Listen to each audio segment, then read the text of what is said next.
Peace and blessings, everyone. Welcome back to Spotlight after a long holiday. This is the first Spotlight of the year, and of course, Spotlight is going to continue to shine the light on the facts. I'm Ed Uenka, and I'm wishing you and all of yours wellness and success in all your endeavors for this year and the years ahead. This year we're going to focus a lot on education. Education is the axis upon which all other systems must turn. We need education for economic development, to train our young people, to train all of us as to how to manage our economy, be self-sustainable. We need education to teach us how to behave, to be law-abiding citizens, help us reduce crime. So education is important in that regard as well. We need education for our spiritual development, to live in harmony and in peace with our brothers and sisters. And of course, we need education to know how to take care of ourselves. We need education to maintain our wellness. We know we can no longer afford healthcare. Healthcare is very expensive, and so we're going to need to really pay attention and focus on reducing our chronic illnesses. We have about a 50% rate of chronic diseases in the territory, and we cannot afford that. So our very special guest this evening is Dr. Magna Parks. She is a psychologist based in Georgia, and she has extensive training in lifestyle methods and psychological counseling. She's here in the BVI with Nature's Way as a consultant for those of us who need psychological counseling, who needs to get our lifestyle changed and reorganized so that we can maintain our wellness. She's here to help us in that. Tonight we're going to be discussing lifestyle's impact on our mental health. We're also going to be discussing the spiritual perspective on mental health, the application of biblical principles to mental health, and how to take care of ourselves. So you can call your friends, tell those who don't have television or don't have cable, they can see us on jtvlive.net. We'll be streaming live on internet, so you can see us, and you can call your friends all around the world and tell them so that they don't miss any of the programs. And of course, for those of you who are not able to see it right now, you can go online, jtvlive.net, and check us out anytime you like. All of the shows will be there. We're going to take a break for a word from our sponsors, and we're going to come right back with Spotlight and Dr. Magna Parks. Keep it locked right here.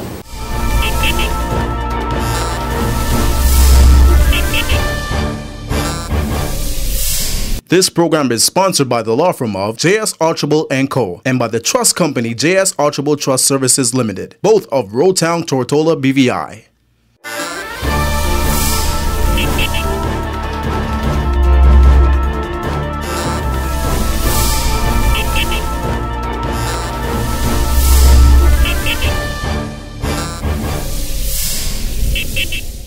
Welcome back to Spotlight. It gives me great pleasure to welcome Dr. Magna Parks to Spotlight, and welcome to the BVI. Thank you. It's good to be here. Very good to be here. Yeah, how long have you been here now? In the British Virgin Islands, I've been here since a couple of days ago I got here. Yeah. Today is Tuesday.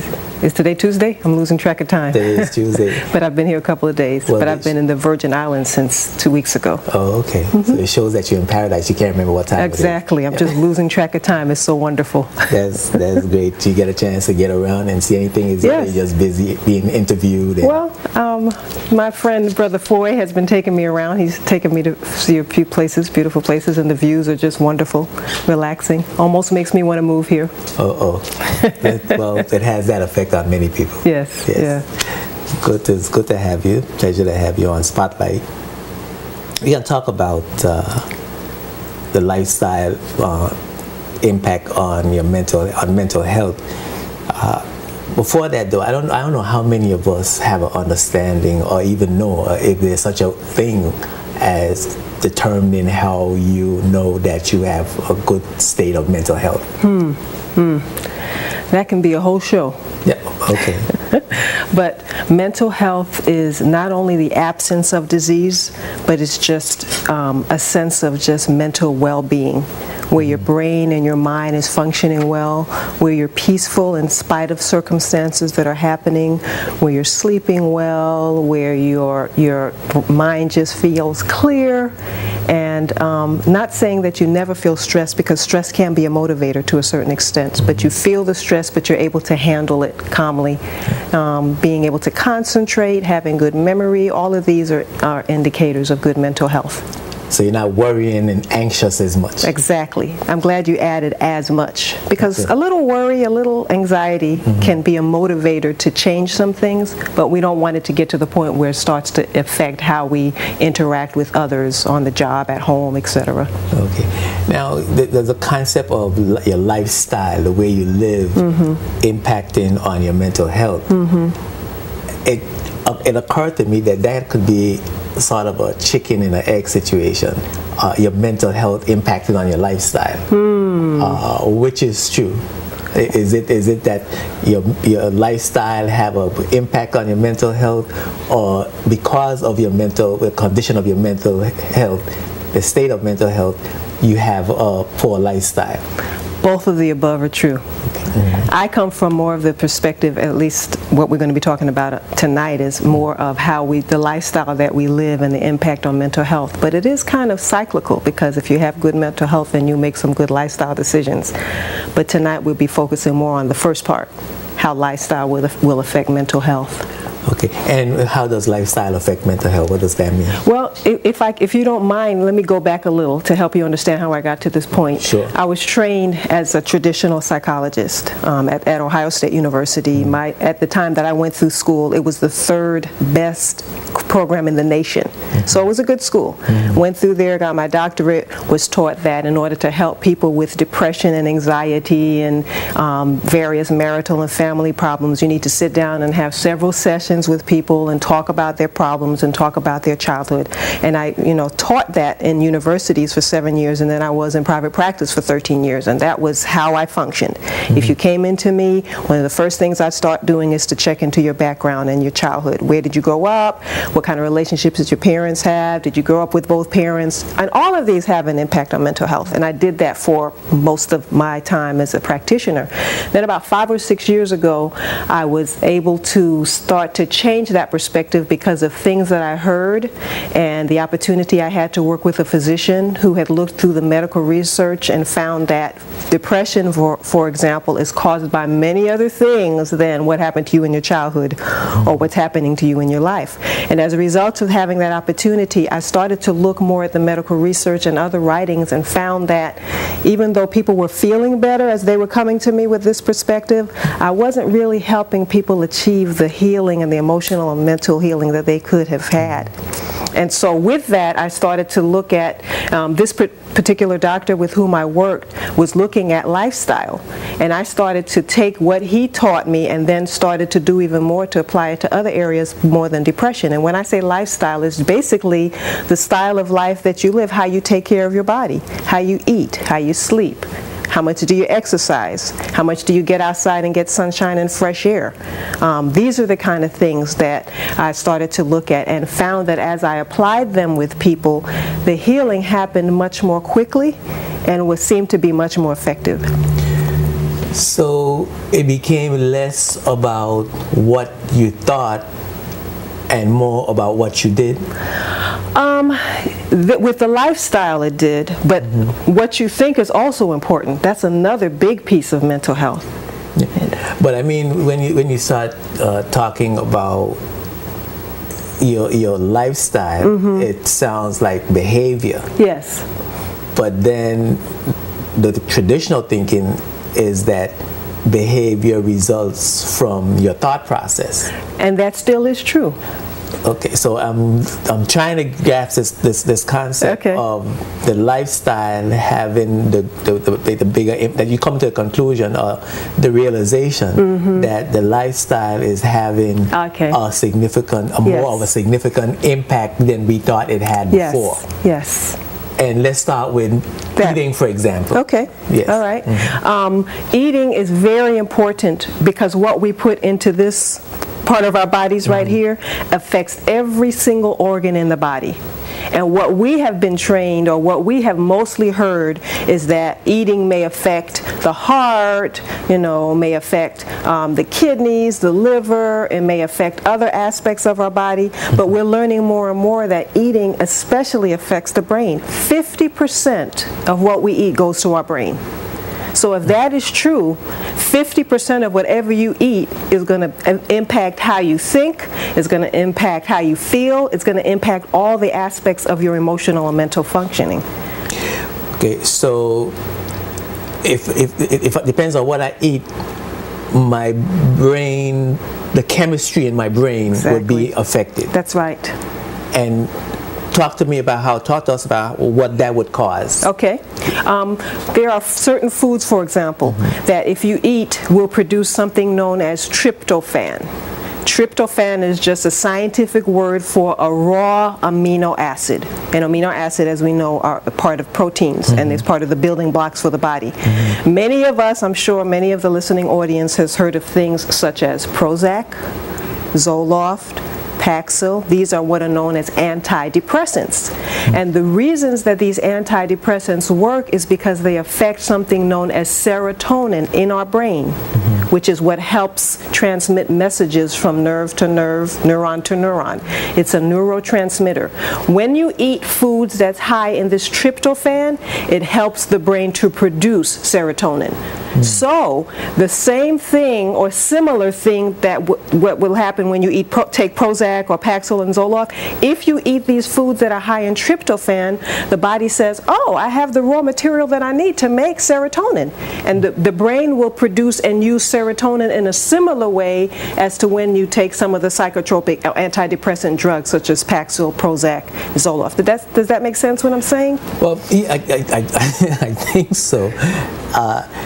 So if you eat these foods that's high in tryptophan, yes, that's good for you? Good, because it's producing this serotonin. It's helping to produce serotonin, and that helps you to think better. And it helps you to have a calmer mood, a better mood, a happier mood, because that's what serotonin does. Gives us a good mood. Okay, and now what do you eat would cause the opposite reaction, and then cause you to either be hyper or perhaps have a depression? Sugar.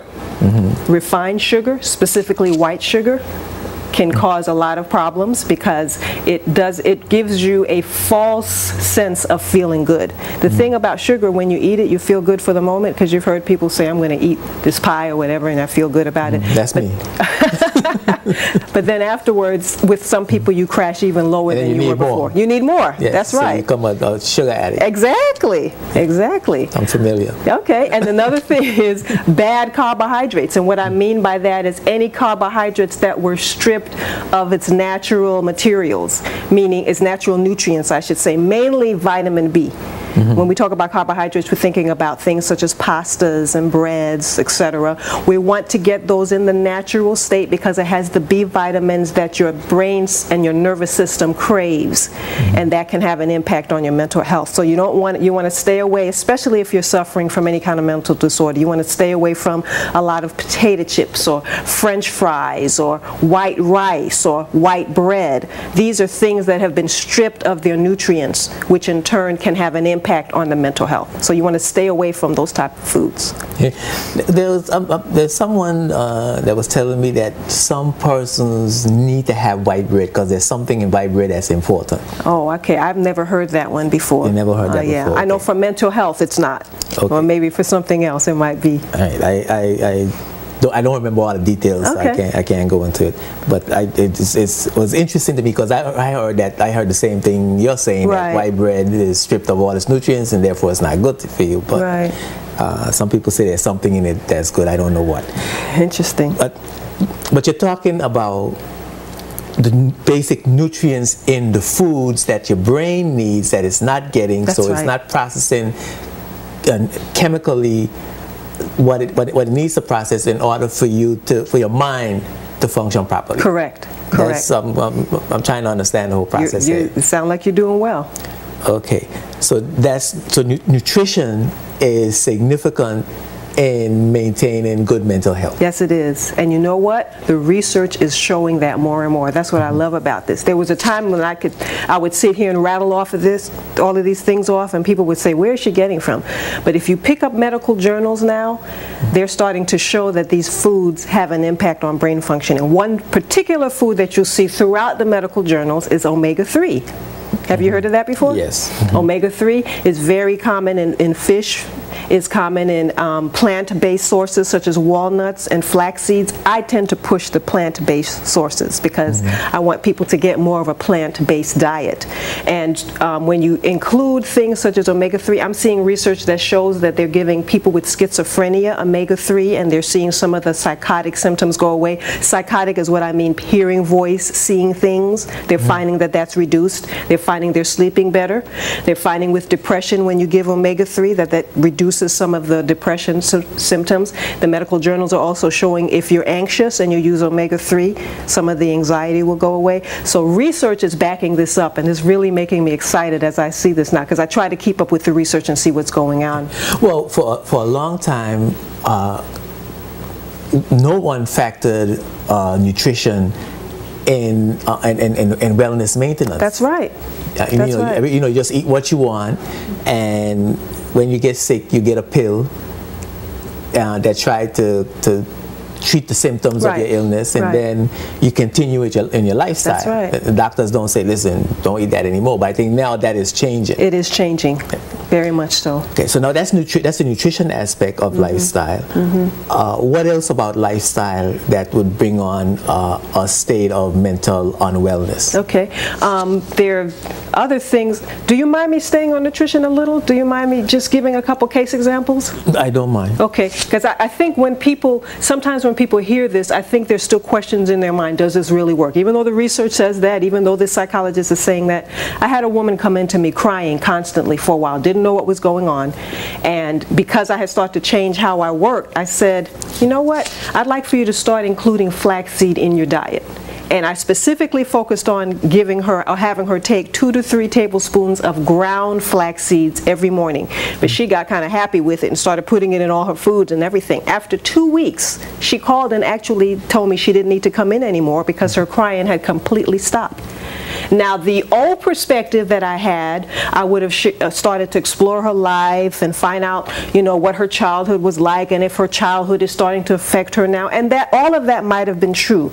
But the time it would have taken for me to reach helping her stop crying, if I would have even gotten to that point, was much reduced by me going straight for the nutrition aspect. She started doing that, and her crying completely stopped.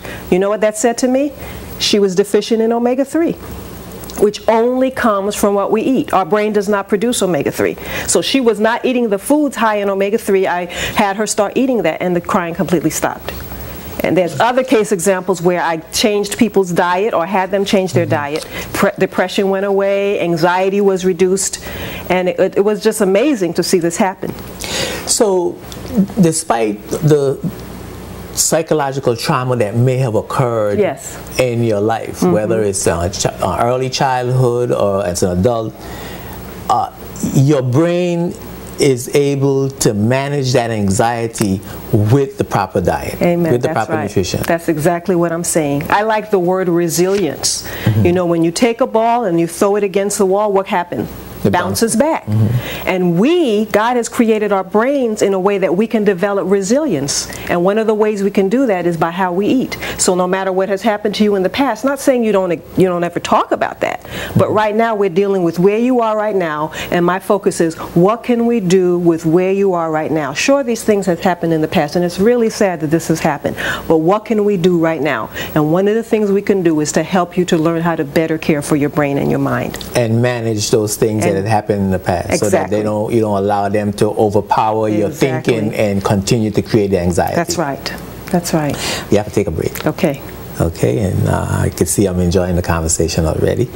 And we're going to come back. We're going to continue the discussion on lifestyle. And I don't know if you feel comfortable that you said enough about nutrition. Yes. That we could go on to other things in our lifestyle. So when we come back, we're going to do just that. You don't go away. We'll be right back after these words from our sponsors.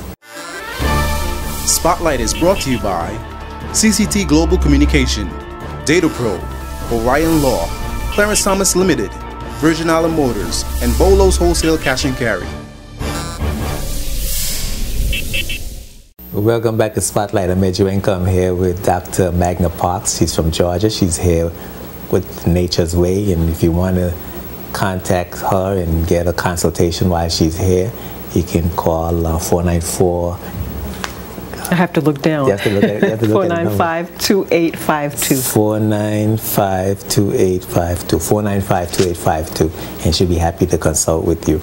And we've been having a very interesting conversation. We're talking about lifestyle impact on mental health, and actually from the perspective that there's this physical component that many of us don't pay attention to, where the nutrition and the lifestyle impact on your mental health and help you to manage or not manage the stress and anxiety in the way that you should. That's correct. Yes.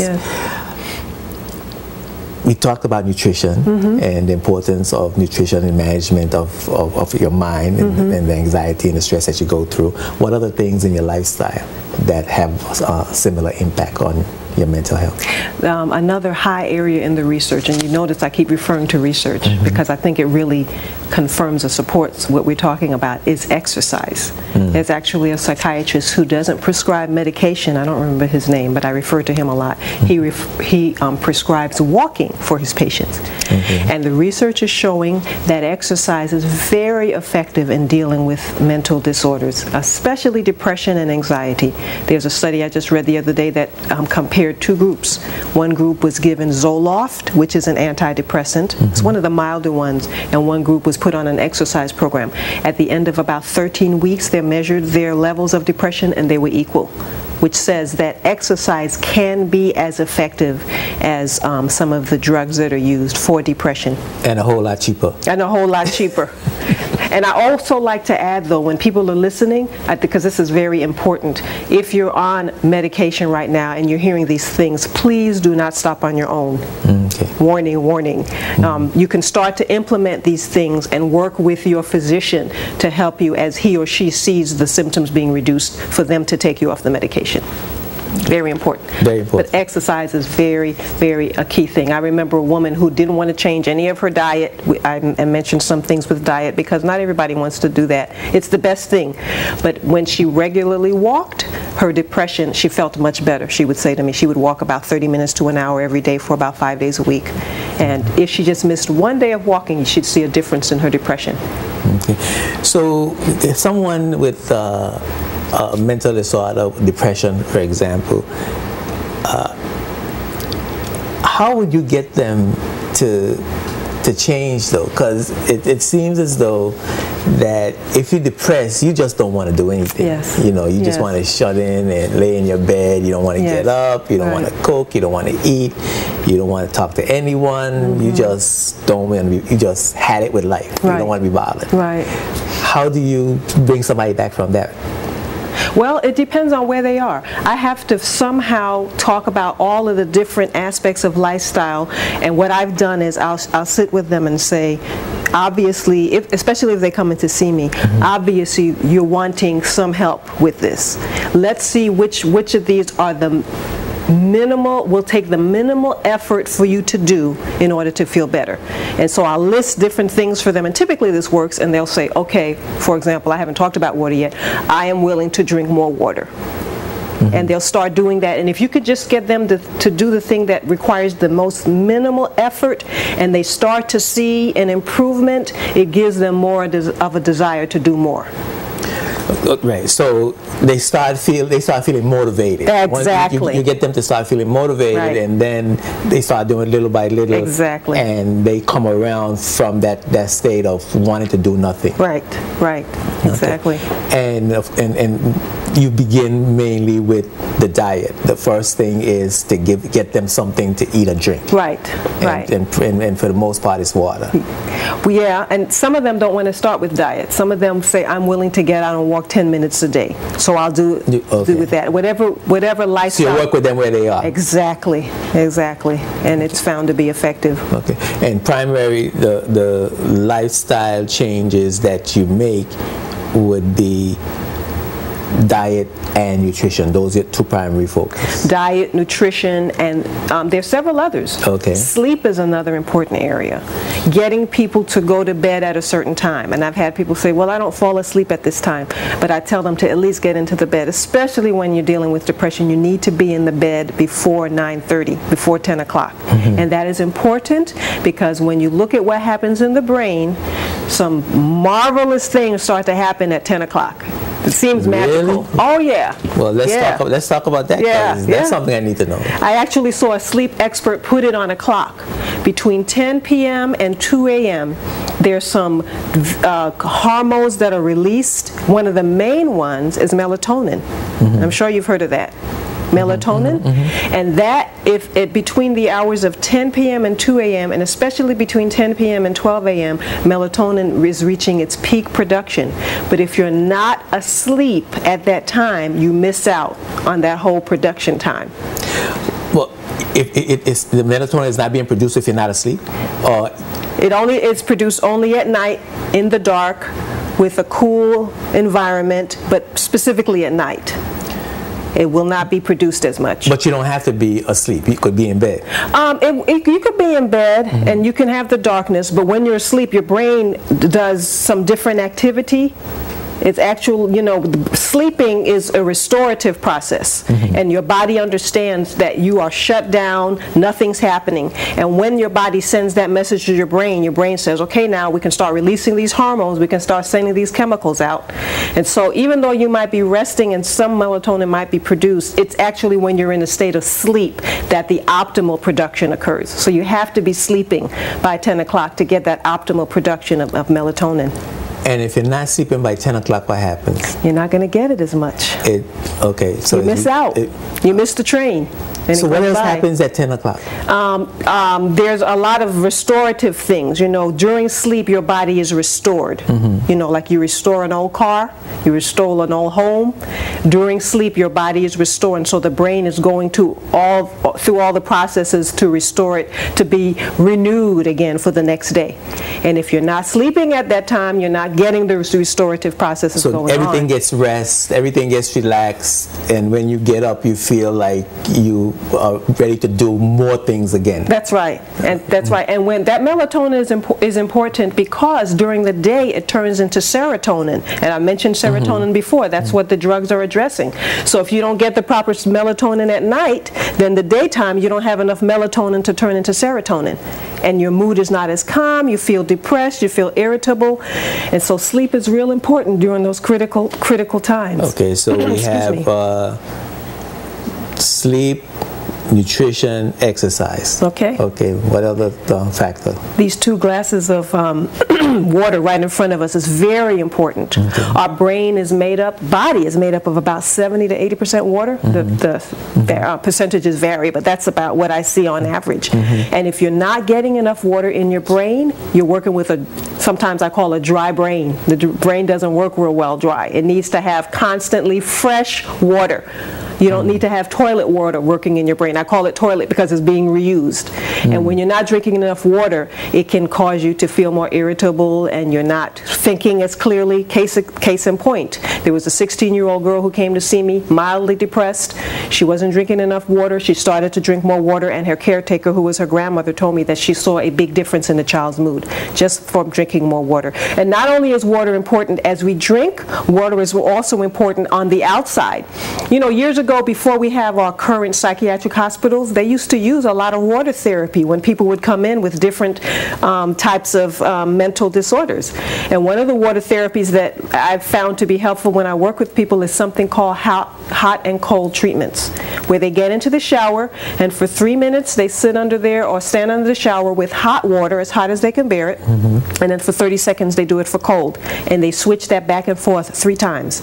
I was working with a young man before he even came in to see me. I asked his sister, with whom he was living, if she would do the hot and cold treatments on her brother before he came in to see me, because it was about a week out between the time she called me and when I had an appointment for him.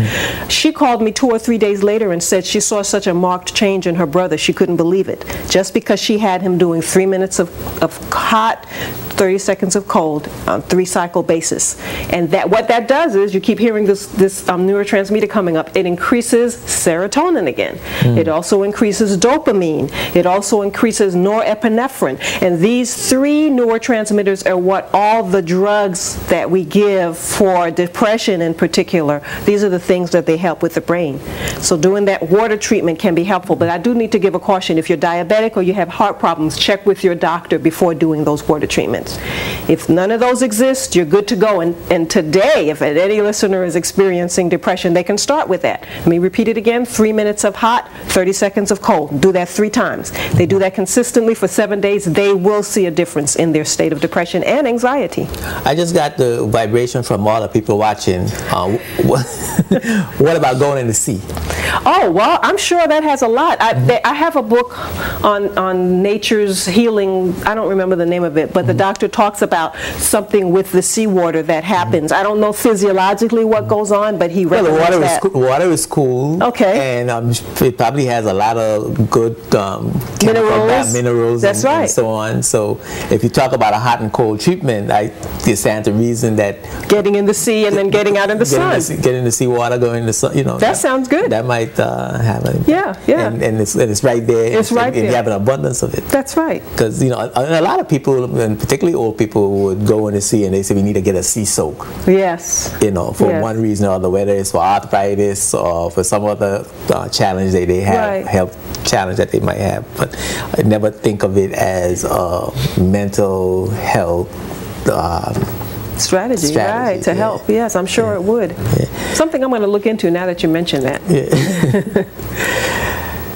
So we've covered lifestyle things that impact. Have we done with the coverage? Are there anything else that we need to know? Oh, there's a lot more, but I can just mention briefly, we need fresh air regularly because, and we need to learn how to breathe properly. Breathing properly is really important, and in order to breathe properly, one of the ways that I teach people to breathe properly is that they put their hands on their stomach, and when they breathe in, their stomach should come out as though they're inflating a balloon, and when they breathe out, that stomach should go in as though they're deflating the balloon. That sounds really simplistic, but people with anxiety, especially when they're having anxiety attacks, they tend to breathe kind of shallowly. And if you're having an anxiety attack and you're feeling like you're dying, if you teach yourself to start breathing slowly and properly, you will find that the anxiety will go down. So fresh air and breathing properly is very important. Fresh air, breathing properly, exercise, water, rest, sunshine, very important. More and more research showing that we need vitamin D, and you get that naturally through the sun as it hits your skin. Sunshine is also important for regulating serotonin, and sunshine is also important for regulating sleep. If you're having problems falling asleep, you need to get sunshine soon after you wake up in the morning. Go out and let that sun just hit your eyes, and you will find that it will reset your body clock. There's something in the pineal gland, which is part of the brain, that when that sunshine hits it and goes through your eyes into the brain, it helps you to fall asleep earlier and more quickly. And then if you're having problems staying asleep, what we tell people is to get sunshine in the evening before the sun goes down. Sunshine is very good with regulating sleep, and in turn can help you to have a better mood. Okay. And those are all well, let me ask you this: how do you put together a lifestyle with those components that would maintain your mental wellness? Well, again, you start with what the simple, most minimal effort steps will be. I don't like to overwhelm people. I'm saying all of this now, but when I work with people, I work with them step by step based on what they can do. But I'm talking about maintenance now. Oh, okay. I'm talking about maintenance. I'm not talking about people who are diagnosed with depression or some anxiety disorder. I'm talking about maintaining what you have, because if lifestyle is impacting your mental health, then we want to practice that lifestyle that's going to maintain that wellness. That's right. Right? And so that's what I'm talking about. What should our lifestyle be? If you were to give us a prescription, a lifestyle prescription, how would that sound? It would sound like you getting up in the morning, getting outside for a few minutes, and when the sun is up, breathing deeply, getting a few minutes of that, coming back inside, drinking some water before you eat, 15 minutes to half an hour before you eat, drinking a couple glasses of water. Before you eat? Before you eat. Not during when you're eating? No, we don't want to eat while we're eating. Because, you don't want to drink while we're eating? Yes. The reason we don't want to do that is because we have digestive juices, and that can dilute the digestive juices. I know that it's real common to drink when we eat, but for the best digestion, I heard somebody say one time, we're not only what we eat, we're also what we digest. Okay. So you can eat the best foods, but if it's not being digested properly, you're not going to get the best from it. So we want to drink some water before we eat. Then we want to eat that breakfast with whole grains, the flax seeds, getting a lot of fruit in.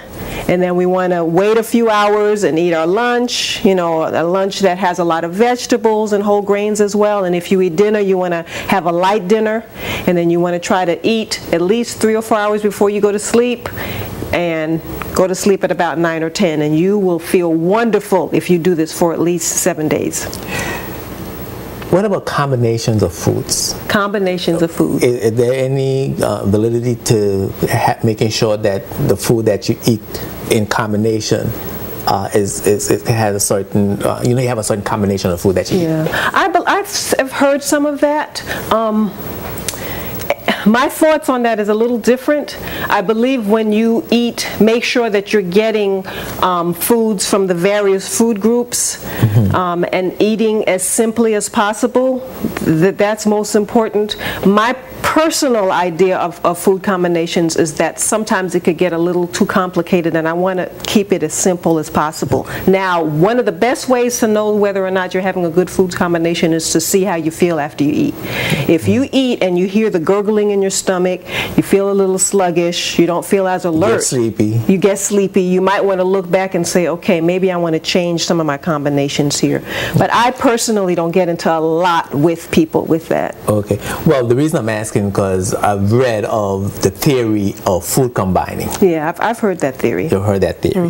And I was wondering how, and from your perspective, how valid that theory was, that the digestive process goes through where the concentrated protein, like meat, fish and meat and chicken,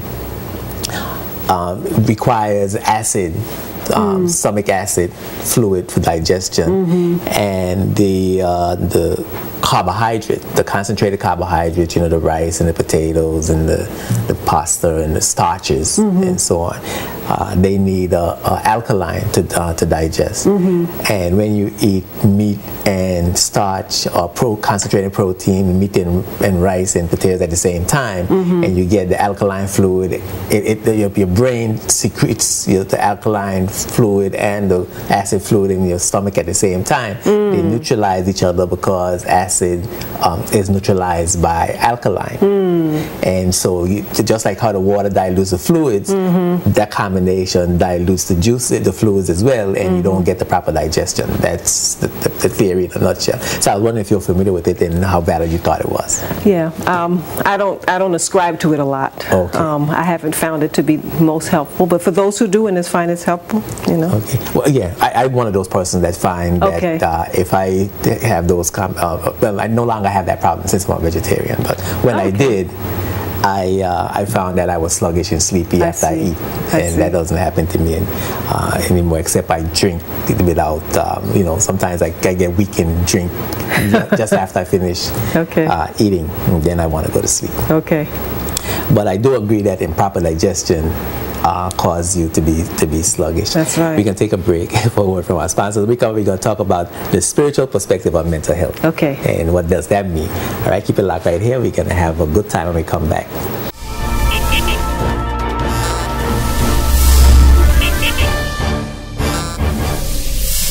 This program is sponsored by the law firm of J.S. Archibald & Co. and by the trust company J.S. Archibald Trust Services Limited, both of Rotown, Tortola, BVI.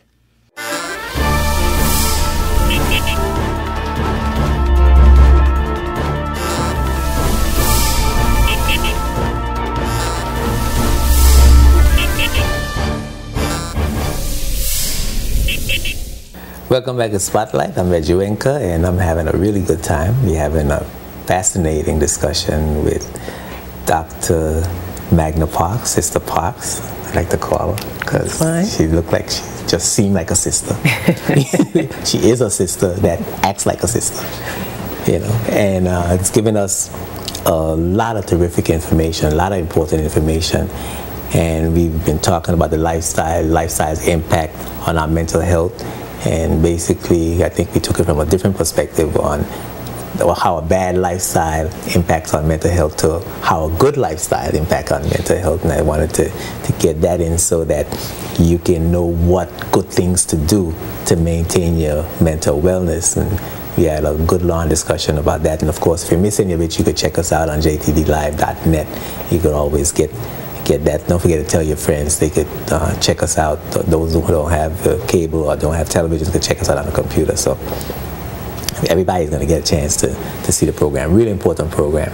I want to open up the phones too, so that you can participate. The number's going to come up on the screen, and you could text me or you can call us, and we'd be happy to share with you, and you can ask all the questions you want, and I'm sure that Dr. Parks will be happy to answer all your questions. A spiritual perspective on mental health. What does that mean, a spiritual perspective on mental health?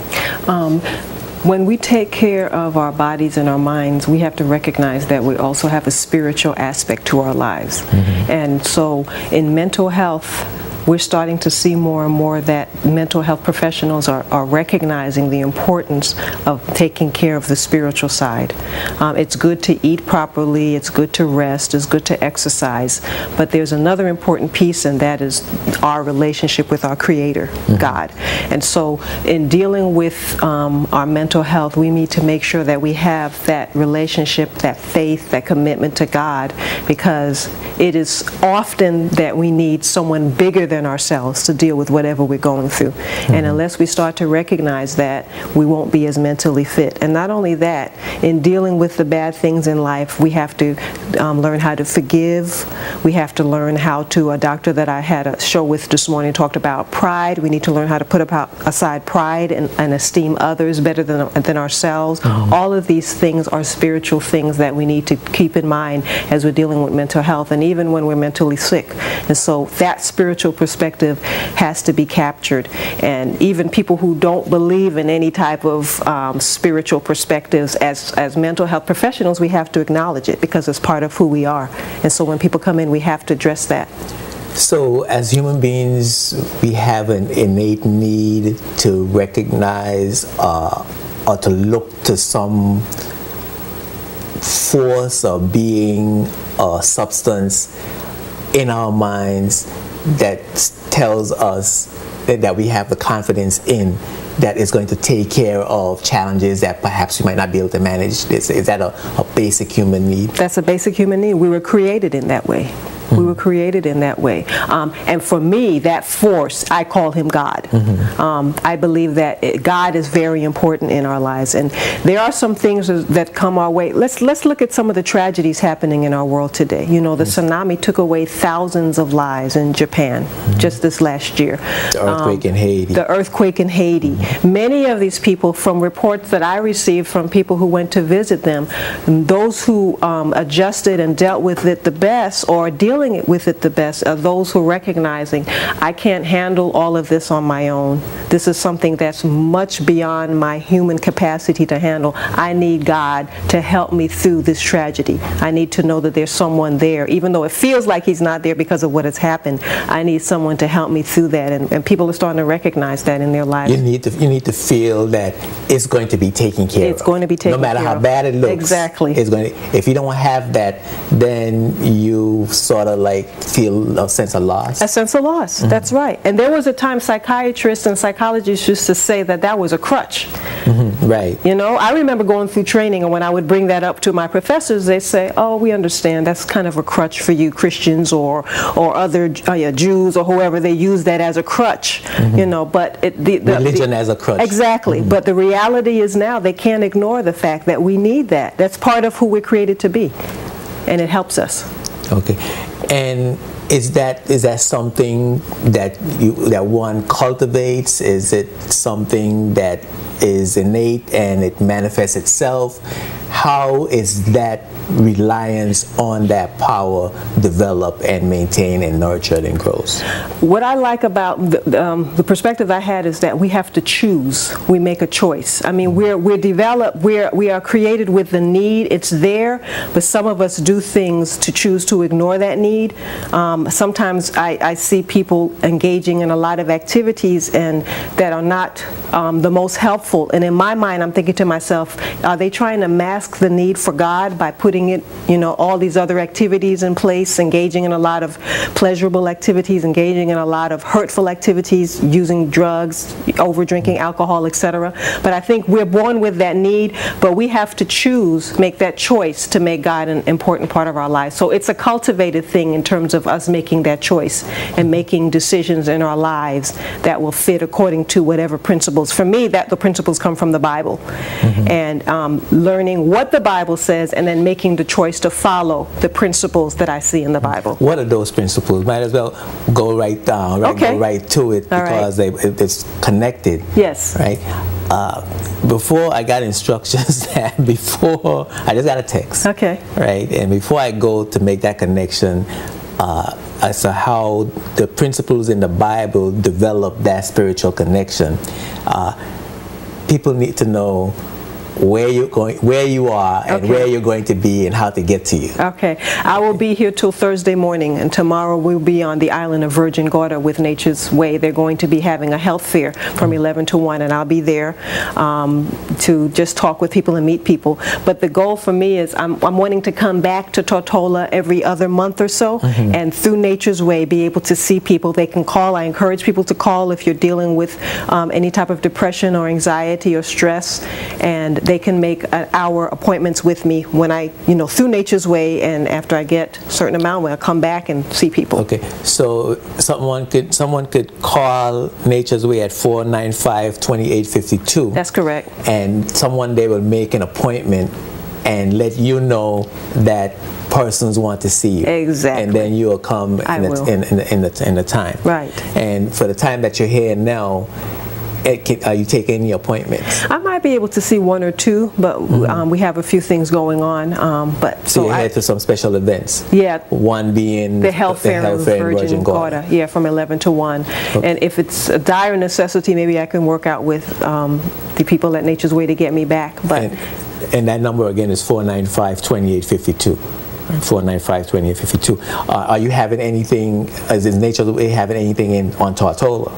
Or they had it already? I'm not sure. All I know is that for the health fair tomorrow, it's going to be in Virgin Gorda. Yes. Okay. Well, you could still call Nature's Way and get information about what's happening in terms of health fairs, whether it's on Tortola or whatever else is happening in Virgin Gorda. But I encourage people to come out to the health fair tomorrow, at least to meet Nature's Way staff and myself. I'd love to meet and talk with people. And what time is that health fair going on in Virgin Gorda? 11 a.m. to 1 p.m. 11 a.m. to 1 p.m. Okay, that's lunchtime. So they could come out and enjoy. Is it going to be food? I believe there'll be serving some light things like smoothies, etc. Okay. So. And do you know where in Virgin Gorda it will be? It's at the Nature's Way store in Virgin Gorda. Nature's Way store. Yes. Okay. And where is that located? I'm not exactly sure what the address is, but tomorrow someone can call. They can call the store and find out where the address is. All right. Perhaps you could get that information before, during our next break. We'll get that information. Do that. Yes. Okay. Yes. Now, biblical principles that help to cultivate that spiritual relationship with God or that force or that entity, that being, you know, some persons, you don't want to tie them into religion, but you want them to recognize that being is there, right? Since it's an innate quality that is needed for mental wellness. What in the Bible and what are the principles that nurture that spiritual development and that relationship? There are many of them. One of my favorite ones is the wise man Solomon. Okay, hold on to the wise man Solomon for just a minute. Okay. Thanks for calling Spotlight. Go right ahead, please. Go right ahead, please. Just Spotlight. Speak right into your phone. Good evening. Good evening. African Studies. Yes, my brother. Virgin Gorda. I would just like to ask a question because we're getting so much information that we would like to ask a lot of questions. But there's just one, especially in the spiritual health. I'm 84 years old and retired, and I can recall my grandmother used to tell me, Tiny Tot, behave yourself, boy. If you don't behave, the devil's going to get you. He's going to get you, and you'll burn in hell forever. And he's got horns like a cow. He's got clothed hoof. He's got a tail. He's got a pitchfork. And he lives down where there's eternal fire. I found out that my grandmother was lying to me. Scared me to death.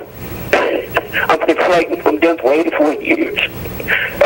What do you think about the comparison in putting the juxtaposition, the devil, which my grandmother taught me about, and the Bible, which tells us about God? Because one is up in heaven, been living up here, and they say he's alive. I hear the preachers on the ZBBI saying he's alive every day. And the devil is keeping the flowers forever. Now, there's a contradiction there, a tremendous contradiction. Now people are churching, and I think they're overwhelmed with churching, what they call churching. Churching, I found out, meant singing, dancing, eating, having a good time. The preachers running back and forth across the platform and shouting. I can't stand anybody shout. A conversation, I like to have a conversation like with Dr. Parks and with Jamaica. But tell me about this devil business. How can we continuously conceive of this? And we're telling people this every day. All right, thank you, my brother, for that call. Okay, are you clear about the comment and able to make a comment? I think that is a spiritual question, and I don't think I can do justice in answering that in a few seconds. I think I would like to offer to this gentleman that just called, and I think Nature's Way wouldn't mind me doing that. If he calls Nature's Way, I'm sure that if I'm there, I wouldn't mind talking to him in more detail, or we can have some other people there who are very good with spiritual issues, who'd be very willing to talk in depth, because I don't want to shortchange him. Okay, well, from the psychological aspect of fear. Okay. Right, because that's a clinical term. Yes, it is. Yeah.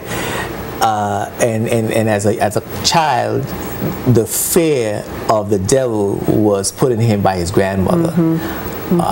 What impact those types of informational import into your mindset have on mental wellness? Well, definitely fear has an impact. In fact, that will lead me into what I was going to say. The wise man Solomon says, as a man thinketh, so is he. Great segue. That's right. So if we're thinking and focusing a lot on some misconceptions or some scary things about life, about the devil, etc., and we allow that to be too much of a focus of ours, it will affect who we are and what we do, not only religiously, but mentally and psychologically, even physically. Yes. And so we have to move past some of the things we're telling ourselves that's producing that fear, and we have to, what I like to tell people, learn what the truth is. And so for people who are having fears that's implanted by childhood, instead of continuing to preoccupy themselves with those fears, what they need to start doing is, how can I find what the truth is so that these thoughts won't overcome me and produce this fear? Because when you find out truth, there's a branch of psychology that I do ascribe to that is called cognitive behavior therapy. And the goal of cognitive behavior therapy is to help people identify what they're thinking that's producing the emotion. So in this case, this gentleman was taught taught things by his grandmother where he's thinking these things about the devil, and if it's producing fear, the God that I know is not a God of fear. So somehow he has to say, okay, I'm feeling this fear. Where can I find the truth about this so that this fear won't dominate my life? Does that make sense? Yeah, absolutely. And the information has to be credible enough to overcome the teaching of his grandmother. Exactly. That's what that point is, right? So, as you think, so you are. Yes. What should you be thinking, and what is the Bible teaching you to think that makes you mentally well? Well, the Bible teaches us to understand that we are created beings and that we're worth something in God's sight. And that seems real simplistic, but many people are suffering mentally because they feel they're worthless. They feel that they have no value. They feel that they have no purpose in life. But when we recognize through the Bible that there is a God who's created us and that he has a purpose for us, he has meaning for us, and when we try to find out what that is, it can give us, I don't use the word self-esteem anymore, by the way. I use self-respect, self-worth. So it could give us a greater sense of self-respect. It can give us a greater sense of self-worth. So the Bible has principles that teach us to think more highly of ourselves, not in a prideful way, but in a way that says, I'm a created being, and there's a lot that God has for me. We're going to take a break. We're going to continue that discussion because there's a lot more in that discussion that I think needs to come out. We'll be right back with more Spotlight. Keep it locked right here. Don't go away. We'll be right back. Spotlight is brought to you by the National Bank of the Virgin Islands, Tortola Concrete Limited, Orion Law, Clarence Thomas Limited, Virgin Island Motors, and Bolo's Wholesale Cash and Carry. Welcome back to Spotlight. I'm having a good time, as you can tell. I'm here with Dr. Parks, and we're having one of my favorite discussions, about health and wellness and how to keep us healthy and in a good state of mind. So I'm glad that you're able to join our discussion. The phone number is going to pop up on the screen. It's on the screen. Give us a call. You could text me. I haven't got any texts yet, but Dr. Parks is going to be in Virgin Gorda tomorrow from 11 to 1. And she's going to be at Nature's Way at the intersection of Crab Hill and Millionaire Street in a cute little yellow and white building. Yeah, right? Yeah, cute little yellow and white building. So I know people in Virgin Gorda know where it is. So make sure you're there between 11 and 1. It's going to be a health fair. You're going to learn all kinds of things about your health, how to maintain your wellness. Perhaps you could get some treats. I love the smoothies, so that'll be refreshing. It's going to probably be a hot, sunny day. So make sure you check it out. And if you want to get in touch with Dr. Parks, you can call Nature's Way at 495-2852. 495-2852. Do you have an email address? I do. Yes. Why don't you give out your email address? It's info@bingoodhealth.com. info@bingoodhealth.com. You can email me, and I'll be glad to get back in touch with you. All right, cool. Because now no matter where you are, now you can have a consultation. That's right, and I've done so. Yes, so I imagine that could work as well. Biblical, spiritual perspective on mental health, biblical principles helping to help you maintain wellness and your relationship with God. Right. Now you're depressed though. Right. And you're depressed and you ain't thinking about God. Mm-hmm. You just have had it. I mean, I can imagine. I haven't been depressed, but I can imagine what it would be like to not simply not care. Because sometimes, you look at the world and you're going through processes and you think to yourself, man, this is really not worth it. Right. You just don't want to deal. Mm-hmm. And then people, yelling at you and calling you names and on your back, and it can be rough. It could be rough, right? How you get to God? How you get from that state to say, let me go to God and get this thing straightened out? Why would you think that way? Well, there is a program called the Depression Recovery Program that this same doctor that I tell you worked with. And what they found is many times depression and the relationship with God are so closely linked that if you start to treat the depression, people who didn't want to hear about God suddenly become more open to hearing about God. So in the state of what you're talking about, what I would do is try to work with that person on a lifestyle first, just to get their minds more clear, just to get them feeling better, and as a result, praying and hoping that that will make them more open to hearing about God. Because if you're in that state, your mind is not clear enough to be able to hear much. So we have to find out, what are you doing in your lifestyle? What small step can we take to start opening your mind? Getting to bed at a certain time, drinking more water, eating certain foods, and that might help a lot with people being more open to talking about God. And now, also, it has been said that, and I found this to be true as well, that at your lowest point is when you find God. That's right. You know, that's right. Is that something perhaps would be a better treatment at that particular point, to go right to it? You know, listen, you at your lowest now. There's nowhere else to turn. Who has, you know? That could help with some people. There's a Bible verse that says, "My strength is made perfect in weakness," and it's written by the Apostle Paul, and that fits what you're saying, is that in our weakness is when we can find our greatest strength, because we're at our lowest point and we can turn to a higher power, or God, as I like to refer him. Okay. Talk to us about some of the other principles, other biblical principles that helps with mental health. Another biblical principle is the whole aspect about faith, not walking by sight, but walking by faith, and that takes a lot. But the idea is that we can't just walk, and I like to use feelings in this place of sight. We can't just walk based on how we feel. Feelings is what I often tell people. Feelings are not reality. Because you feel a certain way doesn't mean that's what is real. And so teaching people from the Bible to understand how to develop faith. Faith is something we can't see, something we can't feel, but understanding and exercising that faith in God to know he's there in spite of what we feel. And that's a biblical principle, and it's really important, because many times we get into problems because we work based on our feelings.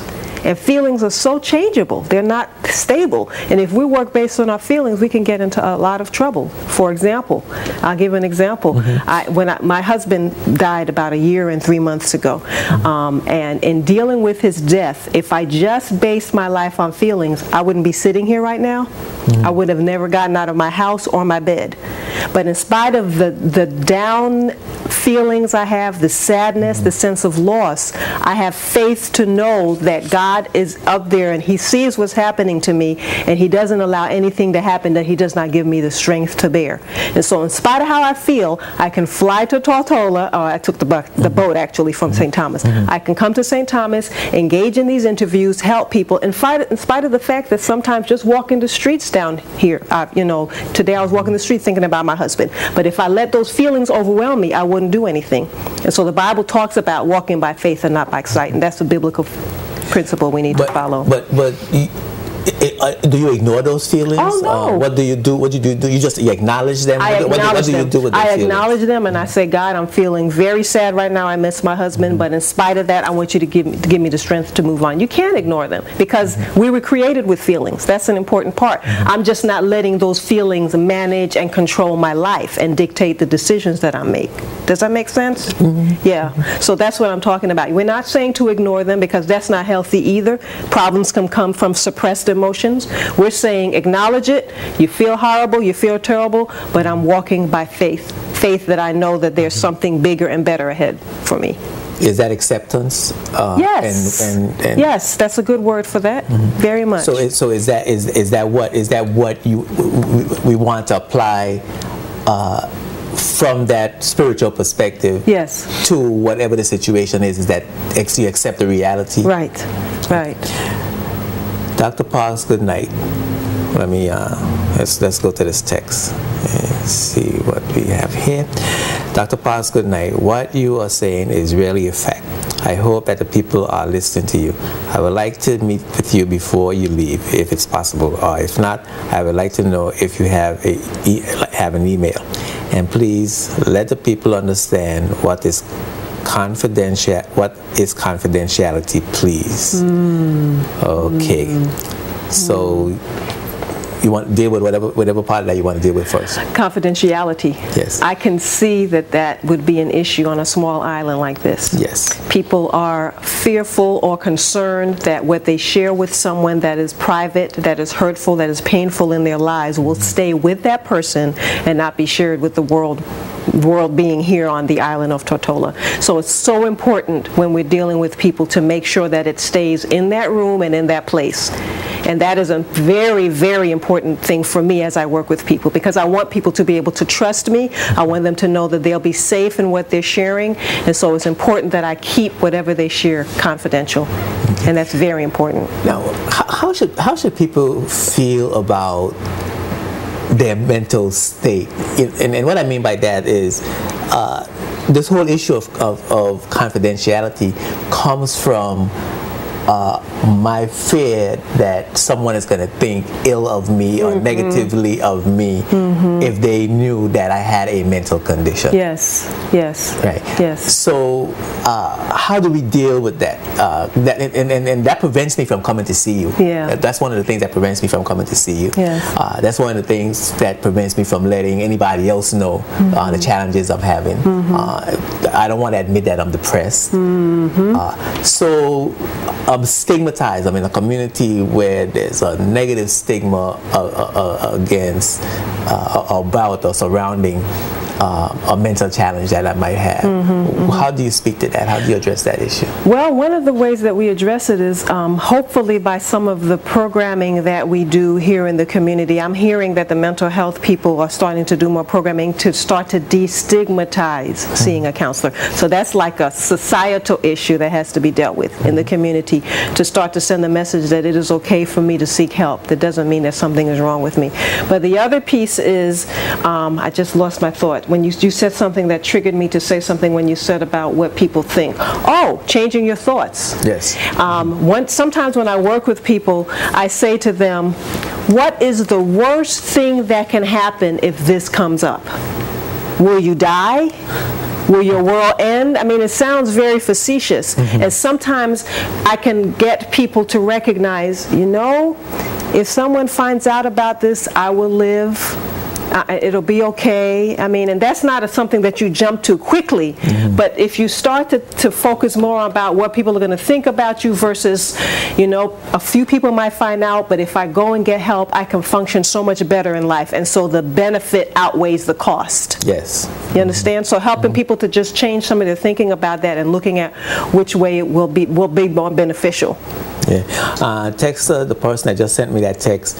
Get your pen and some paper so you could write down Dr. Parks' email address, which is info@bingoodhealth.com.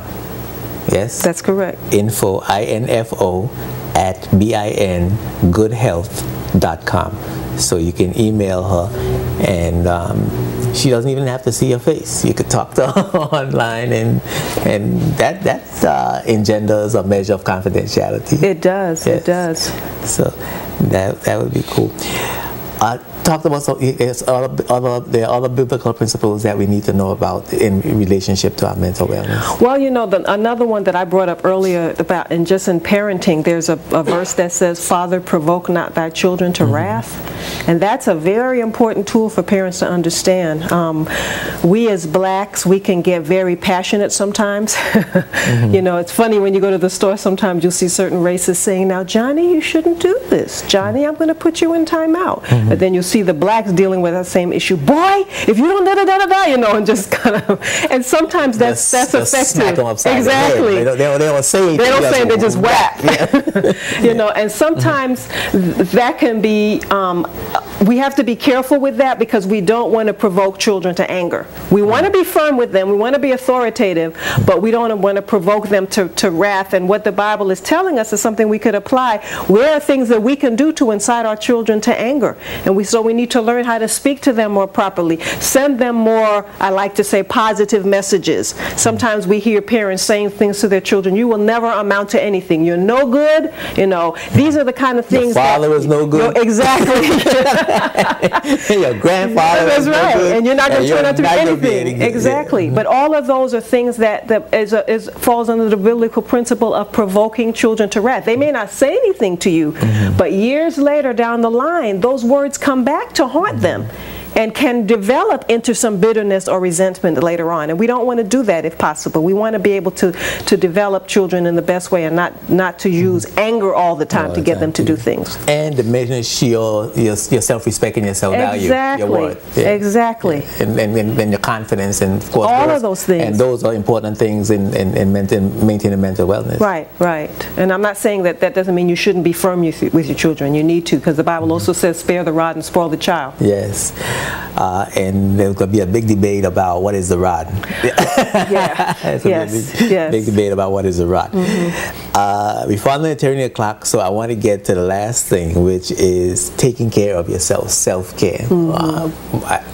I don't think that we know how to take care of ourselves. I have an idea. I don't think that I know yet how to take care of myself, but I do have some ideas. So perhaps I'm a little further along the path than others, but I think generally speaking, I don't think that we know how to take care of ourselves. We don't treasure our bodies as we should. And I'm going to use the Bible again. The Bible says that we are the temple of God, we're temple of the Holy Spirit, and we're recognizing that we are special and that God dwells within us. We have to take care of the place that God dwells in, right? And so sometimes we don't recognize that. And so as a result of that, we'll take better care of our cars, we'll take better care of our clothes, we'll take better care of our homes than we do the body that God has given to us. So we have to first change our thinking and recognize this is a gift God has given to me. My body, my brain was created by God. He's given me this gift. And when someone gives you a gift, what do you want to do? You want to take special care of it. And so I say to people, if you recognize your body is a gift from God, your brain is a gift from God, you have to start making decisions to take care of yourself that will show that you appreciate the gift. And what are the things that we need to do to show that we appreciate that gift? You need to put proper things into that body. We talked about all the lifestyle things, making sure that when we eat, we're eating things that's going to help the body function properly. We wouldn't put water in a gas tank, would we?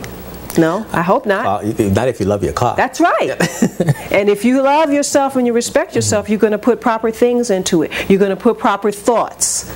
You're going to put, you're going to be able to manage your emotions well. You're going to put proper food. You're going to sleep properly. You're going to drink what you should. You're going to get the rest that you should. You're going to relax as you should. All of these are parts of self-care, taking care of the body God has given to us.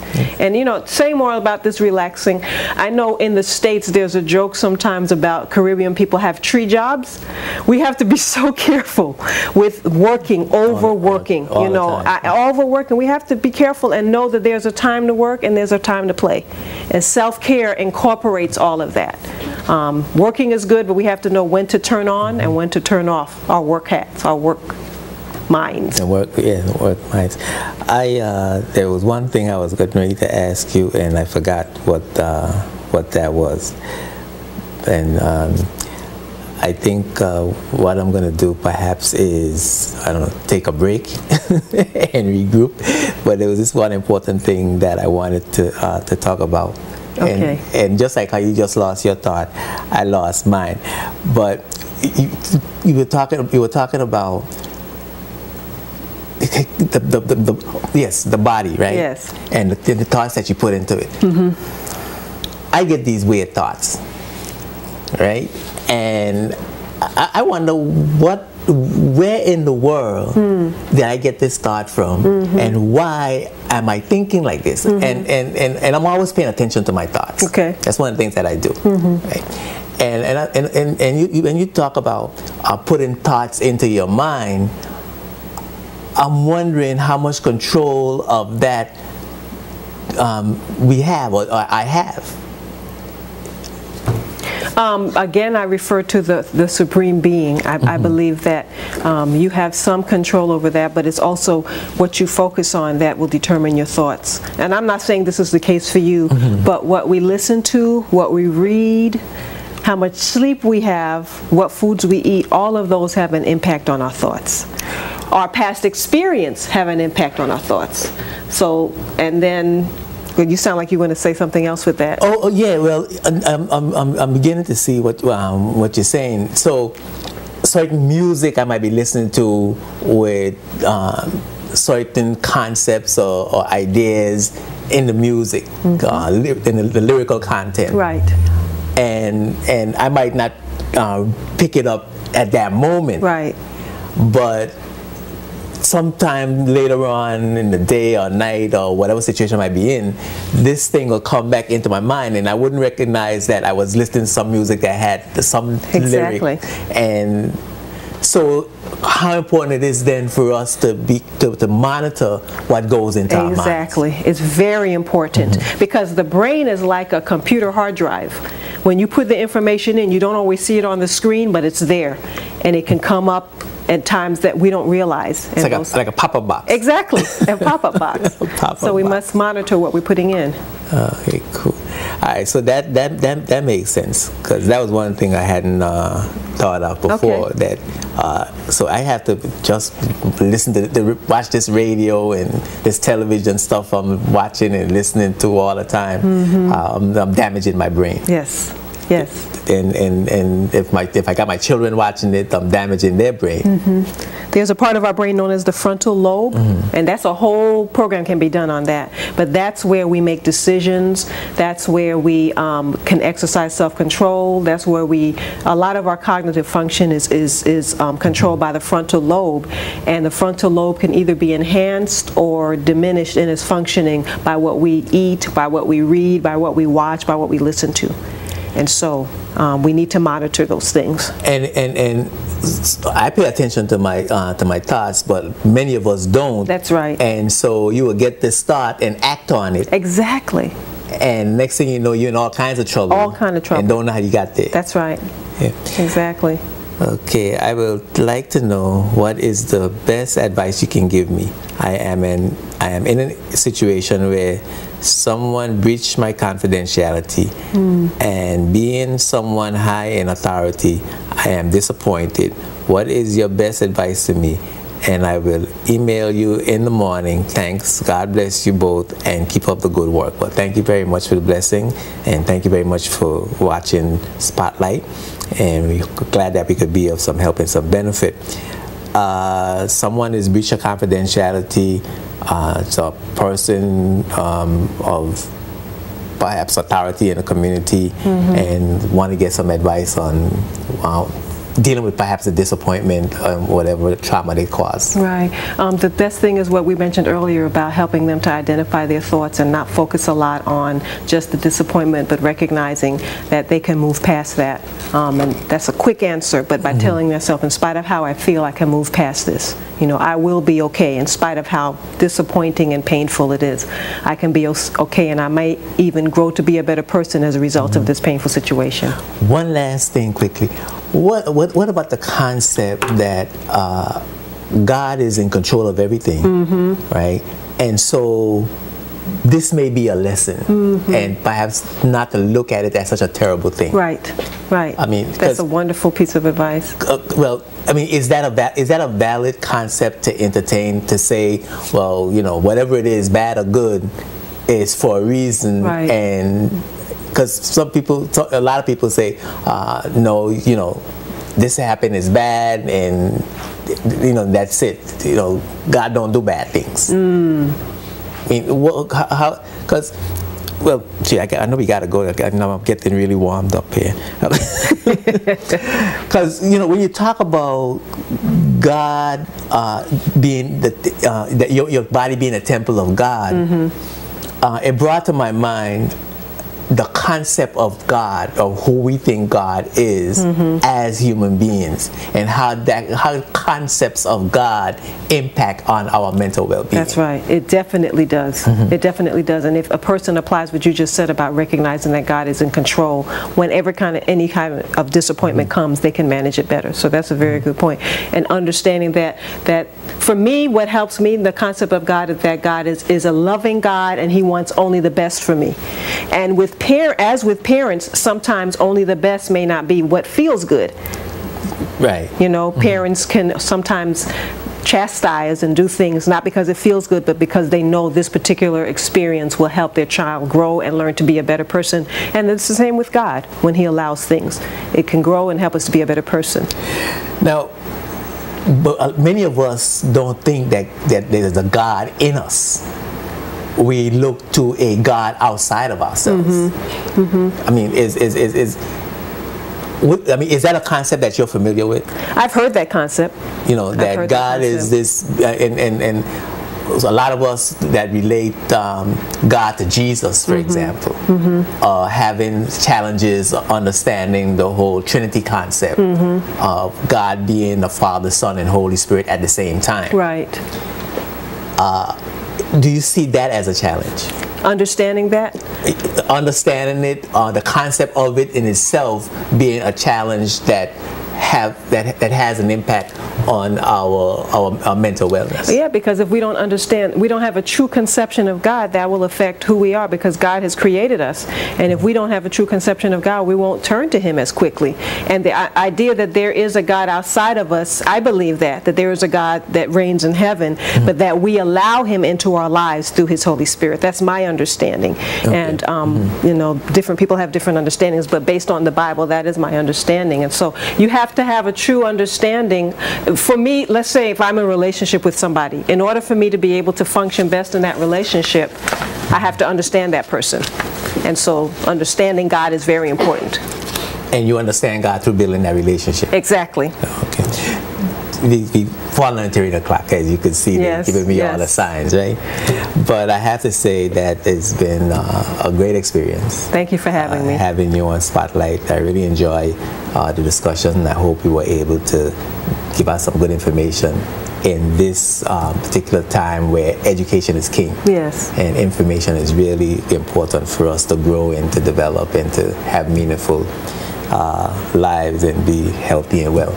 So great that you're here. Thanks for coming. Thanks for having me. Real pleasure. All right. Cool. You're going to be at Nature's Way tomorrow between 11 and 1 in Virgin Gorda, by Crab Hill and Millionaire Street, in a little cute yellow and white building. And you can be reached at Nature's Way at 495-2852. That's right. Right?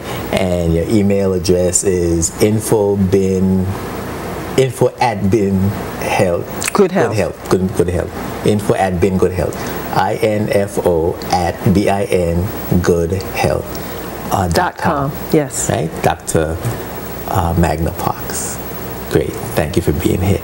Next week, the spotlight will be on HLSCC lecturer Dana Lewis Ambrose, who wrote a paper entitled "The Relevance of CARICOM to the Virgin Islands." The relevance of CARICOM to the Virgin Islands, and it's published in the December issue of the Chinese Business Review. It's big time. It's gone big.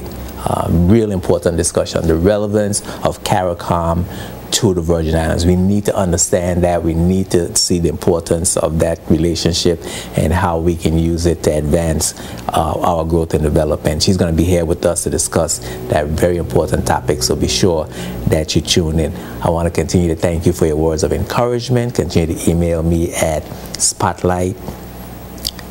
jtvspotlight@yahoo.com, jtvspotlight@yahoo.com, and of course you could look on jtvlive.net and you can see all the shows, all the Spotlight shows. You can see this show, and you can get all the shows that you miss, and the parts of the shows that you miss. It's there on jtvlive.net. I'm Ed Jenko, reminding you that when the spotlight is on, you see the facts. Peace and blessings.